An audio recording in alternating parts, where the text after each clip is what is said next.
इन दिनों कई फिल्म का वीएफएक्स व प्रोस्थेटिक मेकअप सहित कई अन्य आधुनिक तकनीक का उपयोग कर भारी भरकम बजट की हॉरर फिल्में बना रहे हैं, मगर लोग मानते हैं कि इनमें से कोई भी फिल्मकार 70 व 80 के दशक से डरावनी शैली की हॉरर फिल्में बनाने के लिए मशहूर रामसे ब्रदर्स का स्थान नहीं ले पाया है। 70 के दशक में यह रामसे के 7 बेटों ने मिलकर जिस तरह बिना किसी तकनीक के कम बजट में डरावनी हॉरर फिल्में बनाकर सफलता दर्ज की थी, उसी के चलते रामसे ब्रदर्स उनका एक ऐसा ब्रांड बना जिसका जादू आज भी सिर चढ़कर बोलता है। रामसे ब्रदर्स ने 2 गज जमीन के नीचे, गेस्ट हाउस, वीराना, पुराना मंदिर, पुरानी हवेली, दरवाजा और बंद दरवाजा सहित 45 से अधिक हॉरर फिल्में तथा जी हॉरर शो जैसा लोकप्रिय हॉरर सीरियल बनाया। जी हॉरर शो का निर्देशन रामसे के बेटे तुलसी रामसे व श्याम रामसे के साथ ही 250 एपिसोड का निर्देशन तुलसी रामसे के बेटे दीपक रामसे ने भी किया था। इन दिनों रामसे ब्रदर्स की अगली पीढ़ी अपने काम को अंजाम देने में लगी हुई है। फिल्मी संगम चैनल ने रामसे ब्रदर्स से नई पीढ़ी को परिचित कराने के लिए रामसे ब्रदर्स की नई पीढ़ी के सदस्य व फिल्म निर्देशक दीपक रामसे से बातचीत की कि किस तरह रामसे ब्रदर्स ने अपना एक मुकाम बनाया था। इसका लुत्फ आप भी उठाइए। दीपक रामसे जी, फिल्मी संगम चैनल पर आपका स्वागत है। Thank you. दीपक जी, कि आपके परिवार रामसे ब्रदर्स की हॉरर फिल्मों में एक बहुत बड़ा नाम था जी। जहाँ तक आपको याद है, या आपके पापा, आपके चाचा या आपके दादा जैसे आपकी बातचीत हुई हो, शुरुआत कहाँ से हुई थी? कहाँ से लोग कहाँ आए थे? बम्बई आना कब हुआ, क्या हुआ था? कुछ जानकारी देना चाहेंगे? एक्चुअली मेरे दादाजी श्री एफ.यू. रामसे जी अपनी पूरी फैमिली के साथ कराची पाकिस्तान से आए थे और यहाँ पर आके उन्होंने अपना रेडियो का बिज़नेस और दूसरे और 1-2 बिज़नेस सेटअप किए थे और लैमिंगटन रोड में हमारा घर और ऑफिस लिया था। उनको बड़ी रुचि थी कि फिल्म लाइन में एंटर करें और उनको फिल्म इंडस्ट्री से बहुत लगाव था। तो उन्होंने अपनी पहली पिक्चर बनाई थी जो एक हिस्टोरिकल पिक्चर थी, रुस्तम सोहराब, और पिक्चर बहुत एक्सपेंसिव थी और बहुत बड़े बजट के साथ बनी थी।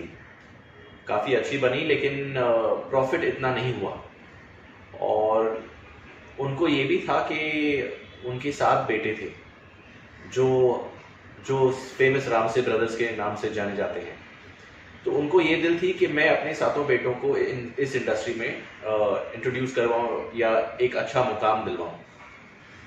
और फिर उन्होंने एक और फिल्म बनाई जो फिल्म थी एक नन्ही मुन्नी लड़की, जिसमें अच्छी स्टारकास्ट थी। वो हॉरर फिल्म नहीं थी लेकिन एक सीन था जिसमें एक बहुत इम्पोर्टेंट कैरेक्टर हॉरर मास्क पहन के एक म्यूजियम में चोरी करता है। वो सीन इतना पॉपुलर हो गया कि मेरे दादाजी और मेरे फादर श्री तुलसी रामसे जो डायरेक्टर थे, उन्होंने डिसाइड किया कि हम एक पिक्चर बनाएंगे जो बिल्कुल मतलब हॉरर जॉनर पे बेस्ड होगी, क्योंकि उनको लगा जब वो सिनेमा में जाते थे तो बहुत से दर्शक बार बार आते थे सिर्फ वो एक सीन देखने के लिए। तो उनको पता चल गया कि ये जो एक जॉनर है हॉरर जॉनर, ये कभी किसी ने प्रॉपरली इस्तेमाल नहीं किया है, एक प्रॉपर फिल्म इस पे नहीं बनी है। तो वहाँ से फिर शुरू हुई एक आइडिया कि क्यों ना एक हॉरर फिल्म बनाई जाए, छोटे बजट में स्टार्ट टू फिनिश, और एक लोकेशन पे जैसे महाबलेश्वर हम काफ़ी शूटिंग वहाँ पर कर चुके हैं। तो उन्होंने सोचा कि हम एक स्टार्ट टू फिनिश स्क्रिप्ट डालते हैं। वो फिल्म थी 2 गज जमीन के नीचे। फिल्म पूरी महाबलेश्वर में शूटिंग हुई थी और 7 भाई उसमें इन्वॉल्व थे। श्री तुलसी रामसे और श्याम रामसे डायरेक्टर थे, Shri Gangu Ramsay cameraman, Shri Arjun Ramsay उसमें एडिटर थे और एसोसिएट प्रोड्यूसर एंड डायरेक्टर भी थे, और किरण रामसे वो ऑडियोग्राफर थे और साउंड डिज़ाइनर, जो आज की डेट में जिसको आप साउंड डिज़ाइनर कहते हैं, और केशु जी को प्रोड्यूसर थे, and Kumar ji was screenplay and dialogues writer. तो ये सारे 7 भाई मिलके इन्होंने रामसेस की first horror film in India, जिसको आप प्रॉपर हॉरर फिल्म कह सकते हैं, 2 गज जमीन के नीचे बनाई। 2 गज जमीन के रिलीज होने के बाद किस ढंग के रिस्पॉन्स मिले थे और उस फिल्म को लेकर के किस ढंग की चर्चाएं हुई थी? इस पर कभी आपके दादाजी ने या आपके पापा ने या किसी ने कुछ कहा? मुझे हमेशा मेरे दादाजी हमेशा ये बताया करते थे कि कैसे यू नो 2 गज के बाद 2 गज फिल्म रेडी तो हो गई, लेकिन सब लोग बहुत नर्वस थे कि चलेगी नहीं चलेगी। It was almost like an experiment, क्योंकि ऐसी कभी फिल्म बनाई नहीं गई थी। और बस उन्होंने वेट किया फ्राइडे का, जिस फ्राइडे को फिल्म लगी। तो फ्राइडे फर्स्ट शो में इतने लोग नहीं आए, सेकंड शो में कुछ आए, लेकिन थर्ड शो 6 बजे का शो जो लगा फ्राइडे को, वहाँ पर से फिर लोग आना शुरू हो गए। फ्राइडे सैटरडे संडे मेरे को लगता है नहीं भी नहीं तो कम से कम 2-3-4 हफ्ते तो फिल्म बिल्कुल हाउसफुल थी। जो नर्वसनेस था, जो उनको पूरी फैमिली को जो एंटिसिपेशन था कि ये चलेगी नहीं चलेगी, वो बिल्कुल चेंज हो गया। 2 गज जमीन के नीचे was one of the biggest hits in that time. मैं नहीं कहूँगा रामसेस की बिगेस्ट हिट, बट एक सॉलिड हिट फिल्म थी जिसने फुल फैमिली को पूरा कॉन्फिडेंस दिया कि भैया ये राह है और ये राह आपको पकड़नी है। इस फिल्म में ऐसे क्या खास बात थी जो लोगों को सबसे ज़्यादा पसंद आ रही थी? आई थिंक एक रामसेस का अपना ट्रीटमेंट ऑफ शूटिंग, एक अपना ट्रीटमेंट ऑफ शॉट टेकिंग, एक अपना स्टाइल ऑफ म्यूजिक और एक एटमॉस्फेयर क्रिएट करने का तरीका, जो मुझे नहीं लगता है उस समय किसी ने भी यूज़ किया था या किसी ने इतनी इफेक्टिवली यूज़ किया था। जो आप 2-2.5 घंटा जो आप अंधेरे में जाके बैठते हैं, वो वहाँ पर आपको डराए और आपको फिर वापस इनकरेज करे कि फिर आप वापस आए, फिर आप ऐसे खर्चे करें ताकि आप फिर वो डर की फीलिंग महसूस कर सकें। आपके दादाजी ने इस बारे में कुछ बताया कि इस फिल्म को उन्होंने महाबलेश्वर में क्यों शूट कराया था? क्योंकि उसमें 1972 में बम्बई में भी काफ़ी जगह थी जहाँ सुनसान इलाके थे। एक्चुअली वो फिल्म का सब्जेक्ट ऐसा था कि उनको एक हिल स्टेशन की एक क्वाइट सी, एक सुनसान सी जगह की ज़रूरत थी। एक बंगला जिसमें ना कोई ज़्यादा आता हो ना कोई जाता हो, और शहर से दूर, that kind of atmosphere was required. तो Mahabaleshwar was a very good choice. Specially वो हमेशा जाकर ऑफ सीजन में शूट करते थे और पूरी की पूरी होटल हम ले लेते थे, और वहाँ पर फिर फुल यूनिट आर्टिस्ट से लेके कैमरामैन से लेके सब वहीं पर होते थे। और महाबलेश्वर उन दिनों बजट में भी था, चीप भी था, और लोकेशन वाइज कोई मतलब उसका कोई जवाब नहीं था। वेदर अगर आप वैलीज और माउंटेन्स शूट करो या आप ग्रीन्स शूट करो, या इवन जो हमने बंगले वगैरह महाबलेश्वर में यूज़ किए, और इवन ग्रेवयार्ड वगैरह, रियल ग्रेवयार्ड यूज़ किए थे। अच्छा, तो वो बहुत हमको बजट में और अच्छी तरह से मिल जाते थे। 2 गज जमीन की सफलता के बाद जी, आप लोगों के अंदर कितना विश्वास आया था और फिर कौन सी फिल्म शुरू हुई? 2 गज जमीन के बाद 2 गज जमीन के नीचे के बाद काफ़ी कॉन्फिडेंस आ गया था फैमिली में, और यहाँ तक कि इतना कॉन्फिडेंस आ गया था कि एक साथ 2-2, 3-3 फिल्में स्टार्ट करने का डिसाइड भी हुआ था। और यहाँ भी बाहर के प्रोड्यूसर्स ने भी अप्रोच करना शुरू कर दिया था कि आप हमारे लिए बनाइए। तो there was a lineup of almost 4-5 फिल्में। उनको लगा अपना टाइम, साल से 1.5 साल 2 साल पहले इतनी जल्दी नहीं बनती थी फिल्में, बट कम से कम 3 या 4 film were on floor at the same time. आपने जब होश संभाला तो पहली कौन सी फिल्म थी जिसकी शूटिंग पर आप गए थे? मैंने जब होश संभाला तो फर्स्ट फिल्म की शूटिंग मैंने देखी थी, वो थी पुराना मंदिर। अच्छा।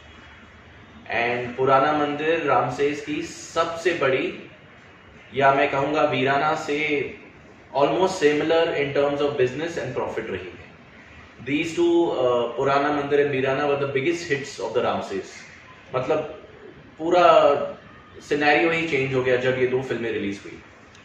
वीराना फिल्म के बारे में मुझे विस्तार से बताएं कि इसमें कौन कौन से कलाकार थे, इसको कहाँ शूट किया गया था, इसकी शूटिंग के दौरान के कोई हादसे हुए थे? जी, वीराना में Hemant Birje, Sahila Chadha, the well known actress Jasmin, जिसके बारे में आज भी बातें होती रहती कि कहाँ है वो, मिल क्यों नहीं रही है, किसी को दिख क्यों नहीं रही है, कुलभूषण खरबंदा, विजेंद्र एटसेट्रा एटसेट्रा, काफ़ी आर्टिस्ट थे। And also the famous Rajesh Vivek, उन्होंने तांत्रिक बाबा का रोल किया था। और Veerana was shot also partly in Mahabaleshwar, और एक और नया लोकेशन था मुरुद जंजीरा पैलेस, वहाँ पर भी उसकी शूटिंग हुई थी। और इंसिडेंट वीराना में तो काफ़ी हुए थे, यहाँ तक कि एक हमने कॉफिन यूज़ किया था। तो मैं तो बहुत छोटा था पर शूटिंग पे जाया करता था और ये सब कहानियाँ सुनने को मिलती थी। तो उसमें एक वैम्पायर को या डायन को सुलाया था, तो वो कॉफिन का दरवाज़ा, वो रियल कॉफिन था, अच्छा। इम्पोर्ट किया था जर्मनी से, क्योंकि वैसे कॉफिन मिलते नहीं थे, तो वो बाकायदा इम्पोर्ट करवाया था हमने। और वो मेटल का कॉफिन था और दरवाज़ा जो था वो कांच का था। अच्छा। तो उसमें एक लॉकिंग डिवाइस होता था कि जब कॉफिन बंद होता है तो लॉक हो जाता है। तो हमेशा हम वहाँ पर कुछ अटका के रखते थे कि दरवाज़ा बंद नहीं हो जाए। और एक टाइम एक असिस्टेंट डायरेक्टर वो अटकाना भूल गया वहाँ पर कुछ, और वो कॉफिन का दरवाज़ा एक्चुअली बंद हो गया।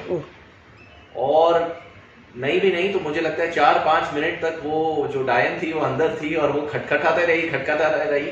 और पहली बार मुझे लगता है कि हमने किसी डायन को रोते हुए देखा होगा जब वो बाहर निकली। वो बहुत घबराई हुई थी और उसने अपना मेकअप उतार दिया, बोला मुझे नहीं करना हॉरर फिल्म, मैं जा रही हूँ वापस अपने गाँव। लेकिन सब ब्रदर्स ने मिलके उनको समझाया कि ऐसा कभी होता है और उनको रिलैक्स कराया और फिर चीज़ें ठीक हुई। तो क्या फिल्म में रोते हुए सीन रखा गया था कि निकाल दिया गया था? नहीं, फिल्म में नहीं रखा था, लेकिन it was one of the highlight scenes. अगर काश ये रखा गया होता, जैसे आउटटेक्स होते हैं एंड में दिखाते हैं कि क्या क्या होता है, अगर वो सीन रखा होता तो उसकी बात कुछ और होती। आपने कहा कि कुलबदर खरबंदा ये जो कि शान वगैरह कई फिल्मों में काम कर चुके थे वो, और साकाल तो बहुत फेमस हुआ था जी। ये जैसे कलाकार हॉरर फिल्म में काम करने के क्यों तैयार हो जाते थे उस वक्त? नहीं होते थे यार। अच्छा। ये बहुत आपको नई बात बताता हूँ, क्योंकि हॉरर वाज कंसिडर्ड एज आप कह सकते हो बजटेड सिनेमा या लो बजट सिनेमा। और क्योंकि रामसेस की फिल्म इतनी हिट हो गई थी, क्योंकि they were doing so much business, तो 2-3 और भी आ गए थे कलाकार जिन्होंने भी स्टार्ट की थी अपनी होम प्रोडक्शन। लेकिन मैं नाम नहीं लेना चाहूँगा। ठीक है। लेकिन क्या था उसमें कि makeup wise, technical creativity wise वो ऑन पार नहीं थे। तो उनकी फिल्में मतलब उन्होंने एक बैड नेम देना शुरू किया कि हॉरर फिल्म में ऐसी बन जाती है, उसमें फिर ज़्यादा वो सेक्स डाल देते थे। तो उसकी वजह से वो नाम हॉरर फिल्मों का थोड़ा सा खराब हो गया। और क्योंकि बड़े स्टारकास्ट नहीं थे, ए ग्रेड जो 4-5-6-8 बड़े नाम थे वो नहीं थे, इसलिए बहुत लोग अवॉइड करते थे जुड़ना। एंड कुलभूषण जी भी बहुत कन्विंसिंग के बाद आए, क्योंकि जैसे आपने बताया वो शाकाल और वो कैरेक्टर्स के बाद वो उनका काफ़ी नाम हो गया था। बट जब उन्होंने सब्जेक्ट सुना वीराना का, तो उन्होंने बोला नहीं भैया सब्जेक्ट तो बेहतरीन है, मैं बिल्कुल करूँगा। वीराना और पुराना मंदिर दोनों एक साथ शुरू हुई थी या बाद में शुरू की? नहीं, देयर वाज पुराना मंदिर पहले शुरू हुई थी, उसका बिजनेस हुआ, उसकी रिलीज हुई, वो अपने टाइम की सबसे बड़ी हिट रही। यहाँ तक कि उसके सामने अमिताभ बच्चन की पिक्चर लग रही थी और लोगों ने कहा कि भैया आप तो मतलब बहुत गलत कर रहे हो, क्योंकि इट्स लाइक अ सुसाइड, वो चलेगी नहीं आपकी पिक्चर, उसकी ओपनिंग ही नहीं मिलेगी। बट देखिए ओपनिंग मिली, फिल्म चली और इतनी चली कि मैं नहीं कहना चाहूँगा, लेकिन अमिताभ बच्चन की पिक्चर को ठंडा कर दिया। वाह क्या बात है। ये सब्जेक्ट का जादू था या टेक्निक का? आई थिंक ये सब्जेक्ट भी ज़बरदस्त था और कुछ चीज़ें आ जाती है साथ में। अच्छा सब्जेक्ट, बहुत बेहतरीन म्यूज़िक था पुराना मंदिर में, अजीत सिंह जी ने दिया था बेहतरीन। आज भी वो गाने चलते हैं, वो बीते दिन याद है। और गुड सब्जेक्ट, अच्छा म्यूज़िक, ज़बरदस्त लाइनअप ऑफ स्टारकास्ट और रामसे ब्रदर्स की पूरी मेहनत की वजह से पुराना मंदिर was one of the outstanding hits. कहानी में क्या अंतर था वीराना और पुराना मंदिर के बीच? पुराना मंदिर बेसिकली एक ठाकुर की कहानी थी। महाराजाओं के ज़माने से एक ठाकुर के घर में एक कर्ज था, एक श्राप था, जो उसकी नेक्स्ट जनरेशन को खा जाता था। तो एक यंग कपल पुनीत ईसर के साथ मोनीश बैल और आरती गुप्ता, ये तीनों जाके वो श्राप को ख़त्म करने की कोशिश करते हैं। This was the subject of पुराना मंदिर। एक पुराना मंदिर है जहाँ पर एक त्रिशूल है जो उनको मिलता है और उसी से वो शैतान ख़त्म होता है। वीराना बिल्कुल अलग थी। वीराना डायन और आज के जो वशीकरण जैसे सब्जेक्ट जो फेमस है उस पे बेस्ड थी। अपने जमाने की एक नया फिल्म थी। और वीराना में पोजेशन का एंगल था कि एक डायन जो मर जाती है बिगनिंग में, उसको कैसे वो उसको वशीकरण करते हैं उसकी ठाकुर की बेटी को। अच्छा। और उसमें डायन की आत्मा को डालते हैं और कैसे फिर वो बड़ी हो जाती है और खूबसूरत हो जाती है और फिर वो वशीकरण की वजह से वो एक एक करके बदला लेती है। पुराना मंदिर के समय की कोई रोचक घटना है? पुराना मंदिर के समय रोचक घटना ये है कि जब हम शूटिंग कर रहे थे मुरुद जंजीरा में, तो किसी ने वो मेकअप नहीं देखा था। अच्छा। तो मेकअप हुआ था हमारे आर्टिस्ट चहेते आर्टिस्ट अनिरुद्ध अग्रवाल पे। तो उनकी हाइट है अबाउट 6'9", ऑलमोस्ट 7 फीट। और वो मतलब he is very well build और चेहरा उनका काफी बड़ा है। तो उनके ऊपर जब मेकअप हुआ तो मतलब वैसा मेकअप बहुत लोगों ने नहीं देखा था। तो हमारी जब हीरोइन आई आरती गुप्ता बॉम्बे से एकदम फ्रेश, मुरुद जंजीरा पहुंची अपनी गाड़ी बाड़ी लेकर, बहुत खुश ही एक्साइटेड। तो वो गलती से उनके मेकअप रूम में चले गई अपना मेकअप रूम ढूंढते हुए। तो वहां पर कोई नहीं था। ये बंदा मेकअप करने के बाद चाय पी रहा था। तो जब आरती ने उसे देखा तो वो इतना घबरा गई, रियल में इतना घबरा गई कि वो एक्चुअली बेहोश हो गई। और उसके बाद उसको रियलाइज करा कि नहीं भैया, it's only makeup and this is the character that is Samri. तो this was one of the incidents. आज की तारीख में प्रोस्थेटिक मेकअप और पता नहीं किस किस तरह के मेकअप आ गए हैं जी। उस जमाने में कोई सुविधाएं नहीं थी, तो आप लोग किस ढंग से मेकअप करते, क्या तरीके अपना रहे थे आप लोग? एक्चुअली उस जमाने में मास्क बहुत पॉपुलर था, बट मास्क से क्या हो जाता था कि आप एक मुखौटों की तरह आप पहन लो, उसमें एक्सप्रेशन नहीं मिलते थे। सही बात है। तो पुराना मंदिर का मेकअप पहली बार एक बड़ा एक्सपेरिमेंट था जिसमें मास्क की तरह छोटे छोटे पीसेस काट के उसको इंडिविजुअली एक एक पीस करके टाइम लेके, क्योंकि मेकअप को 8 से 9 घंटे लगते थे, उस कैरेक्टर के ऊपर चिपकाया जाता था। फिर उसके ऊपर मेकअप होता था, फिर उसके ऊपर वो ड्रेस वगैरह बाल वगैरह लगते थे और 8-9 घंटे के बाद जाके सामरी तैयार होता था। तो अगर हमको शाम को 9 बजे की शूटिंग करनी है, सुबह के 5-6 बजे तक, क्योंकि फुल नाइट हमको शूटिंग करनी पड़ती थी, तो उसका मेकअप एक्चुअली सवेरे 10 बजे से शुरू होता था और वो जाके शाम को 7 बजे तैयार हमको मिलता था। तो ये मेकअप की जो कला थी, वो जो मेकअप मैन था उसने बताई थी या आप लोगों ने रिसर्च की थी? नहीं, हमारी रिसर्च थी, लेकिन of course makeup man Srinivas Patro दादा बहुत माहिर मेकअप मैन थे, बंगाली। एंड उनकी टैलेंट और हमारी रिसर्च दोनों मिला के वाज द क्रिएशन ऑफ सामरी। आज की तारीख में वीएफएक्स बहुत यूज होता है जी। पहले वीएफएक्स नाम क्या है कोई जानता नहीं था। बिल्कुल। तो उस वक्त आप लोग क्या करते थे लोगों को डर पैदा करने के लिए? वही तो खासियत थी गंगू रामसे की, ये जिसे आज लोग बहुत कम मानते हैं या जानते नहीं कैसे करने को, which is called trick photography and optical work. तो गंगू जी इसमें बहुत माहिर थे। कैसे उस समय में कैसे किसी शैतान को बड़ा दिखाना है, लार्जर देन लाइफ दिखाना है, या कोई फ्लाइंग शॉट है जो आजकल बहुत आसानी से हो जाता है, वीएफएक्स में कोई भी कर सकता है, यहाँ तक कि मैं तो देख रहा हूँ कि फोन पे भी हो जाता है। तो ये सब पहले नहीं था, 80s में ये सब बिल्कुल नया था। ये टेक्नोलॉजी तो अब आई है 2020s में। तो पहले ये जो भी ऑप्टिकल वर्क है, स्पेशल इफेक्ट्स है, ये ऑन कैमरा ही हुआ करता था। और जो कुछ भी अगर कुछ वायर रिमूवल भी होता था तो वो नेगेटिव से, जो हमारी नेगेटिव होती थी, उस पर रब करना पड़ता था। अच्छा। उस पर लिटरली आपको वो इरेज करना पड़ता था पोर्शन। तो ये बहुत टाइम कंज्यूमिंग प्रोसेस था। तो यहाँ तो पोस्ट प्रोडक्शन काफ़ी समय लगता होगा? हाँ हाँ बिल्कुल, पोस्ट प्रोडक्शन में कम से कम नहीं तो 5-6 महीने लग जाते थे। एंड रामसेस की सबसे बड़ी strength after taking and technique was sound effects and music.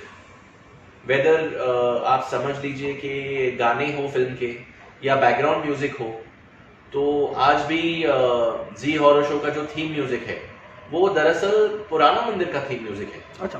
वो जो आप आलाप सुनते हैं, जो जी हॉरर शो जिससे फेमस हुआ है, वो दरअसल पुराना मंदिर में ओरिजिनल साउंड ट्रैक था जो श्री उत्तम सिंह ने दिया। हॉरर फिल्मों के लिए जब संगीत तैयार करवाना होता था या गीत लिखवाने होते थे, किस तरह की सोच होती थी आप लोगों की? कभी इस पर चर्चा हुई आपकी? देखिए, हॉरर फिल्म अनलेस गाना हॉरर हो या गाना कोई हॉन्टिंग सॉन्ग हो तो वो थोड़ा सा अलग हो जाता था।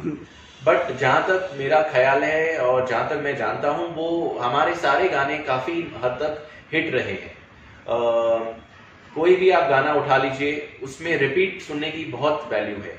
और रामसेज में ये हुनर था कि वो हमेशा सबसे अच्छे म्यूजिक डायरेक्टर को कैसे भी करके कन्विंस करके अपने बजट में ले आते थे और उनसे फिर बेहतरीन गाने गवाते थे। पुराना मंदिर के बाद कौन सी फिल्म बनी? पुराना मंदिर के बाद 2 फिल्में अनाउंस हुई थी, लेकिन उसके इमीडिएटली बाद वीराना बनी। अच्छा जी। और वीराना के बाद? वीराना के बाद बनी बंद दरवाज़ा और महाकाल। लेकिन वो एक वक्त था जहां पर टीवी दूरदर्शन को छोड़ के पिकअप ले रहा था, क्योंकि दूरदर्शन कभी भी हॉरर को प्रमोट नहीं करता था, इवन थोड़े से थोड़े हॉरर को प्रमोट नहीं करता था। करेक्ट। तो जी टीवी का निर्माण उस समय हो रहा था, 92 में शुरुआत हुई थी। जी जी। तो एंड ऑफ 80s और बिगिनिंग ऑफ 90s में तुलसी रामसे जी गए थे सुभाष चंद्र जी के पास, और वो गए थे और किसी काम से सैटेलाइट राइट्स बेचने गए थे बंद दरवाजा की। अच्छा। वो डिजाइन अपनी बड़ी लेके गए थे, अपने स्टाइल से गए। वो सुभाष जी से मिले और बोला, मैं पिछले 40 सालों से हॉरर फिल्में बनाता हूँ और रामसेज एक ब्रांड है, तो आप ये फिल्म सैटेलाइट पे रिलीज करिए, जी टीवी पे। तो सुभाष जी बहुत प्रभावित हुए थे और उनको तुलसी जी का नेचर भी बहुत अच्छा लगा। तो उन्होंने कहा, ये तो हम लेंगे ही और आपकी और फिल्मों की भी बातें करेंगे सैटेलाइट के लिए, बट क्यों नहीं आप हमारे लिए काम करते हैं। मैं जी टीवी लॉन्च कर रहा हूँ और मैं चाहता हूँ कि एक नया शो आए, एक हॉरर शो आए जो इंडिया में कभी नहीं आया। टीवी पे हॉरर इंडिया में कभी भी नहीं आया, और वो लाने का सर्वश्रेष्ठ गर्व रामसे फैमिली को है, और जी हॉरर शो का जन्म हुआ। जब भी हॉरर फिल्म की बात आती है तो रामसे ब्रदर्स का नाम आता है, और कहा जाता है कि रामसे ब्रदर्स ने फिल्म जैसे फैक्ट्री होती है और उस तरह से हॉरर फिल्में बनाई, 45 फिल्में बना डाले हैं। जी। कौन कौन सी फिल्म की शूटिंग के समय आप थे और क्या क्या हुआ? वैसे मैं काफ़ी फिल्मों की शूटिंग में गया था, क्योंकि जैसे आपको पता है शूटिंग महाबलेश्वर में होती थी, तो हमको लगता था बढ़िया हॉलीडे है, हम चले जाते थे फैमिली के साथ। लेकिन एक्टिवली मेरा इन्वॉल्वमेंट पुराना मंदिर से हुआ, जहाँ पर मैं 3rd या 4th असिस्टेंट था।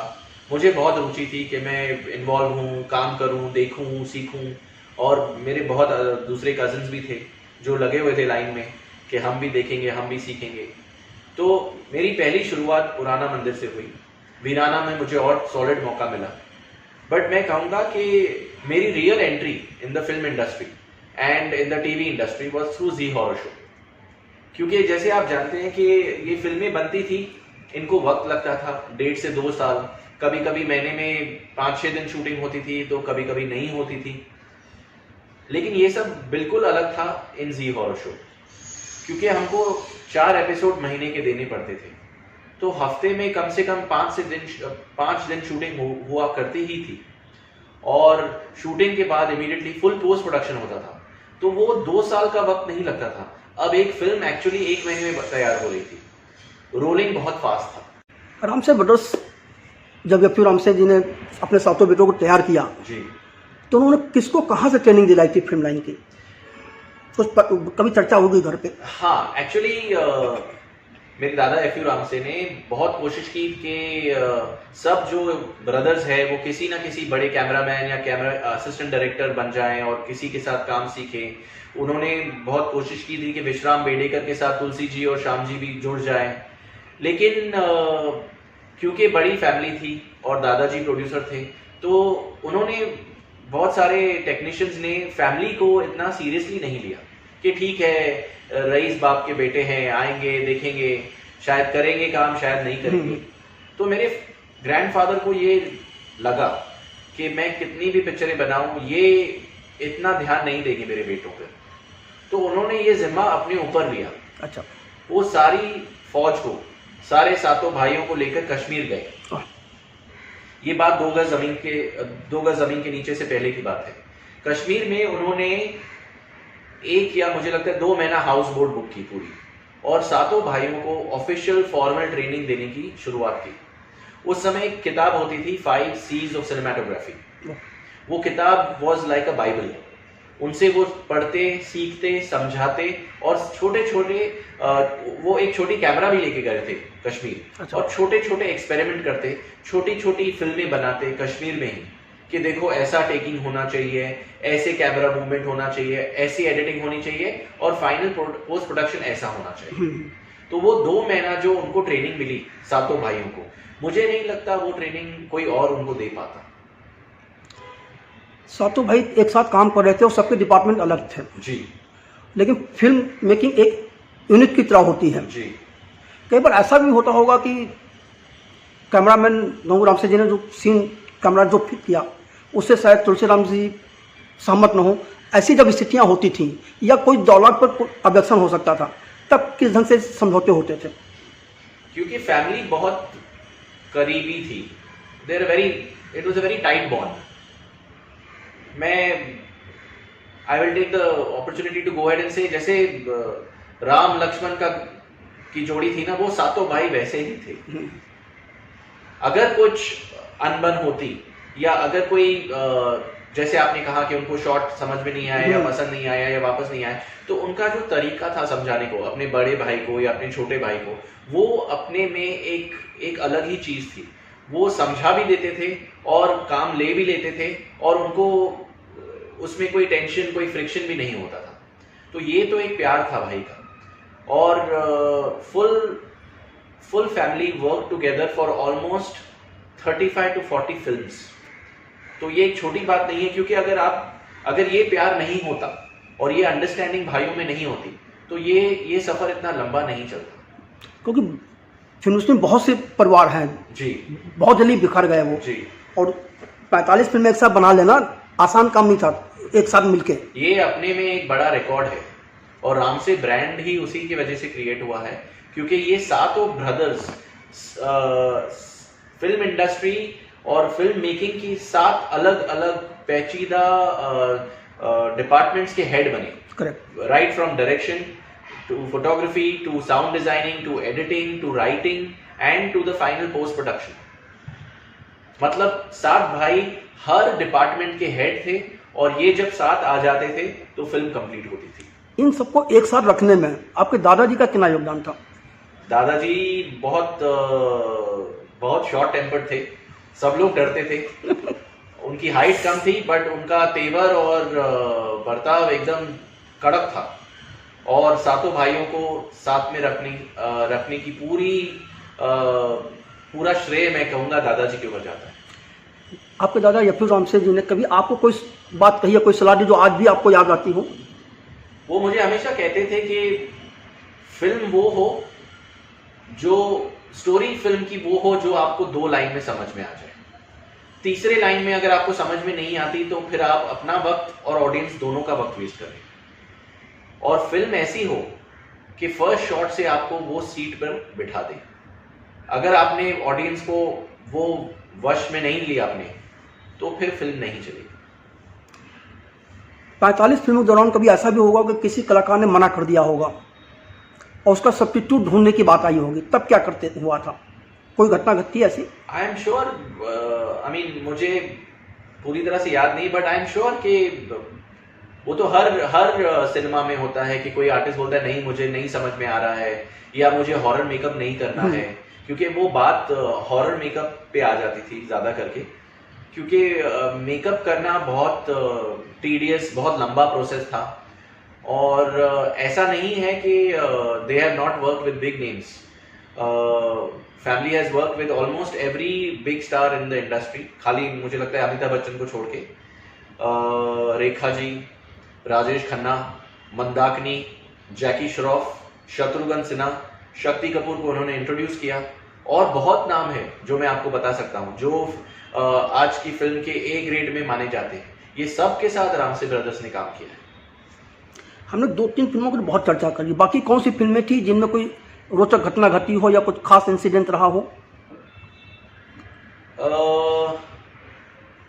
और कौन फिल्म एक हॉरर फिल्म थी जिसमें जिसमें एक मर्डर होता है और लाश को फ्रिज में डालना पड़ता है एक रात के लिए, ताकि वो हम छुपा सकें, या जो भी फिल्म की कहानी थी।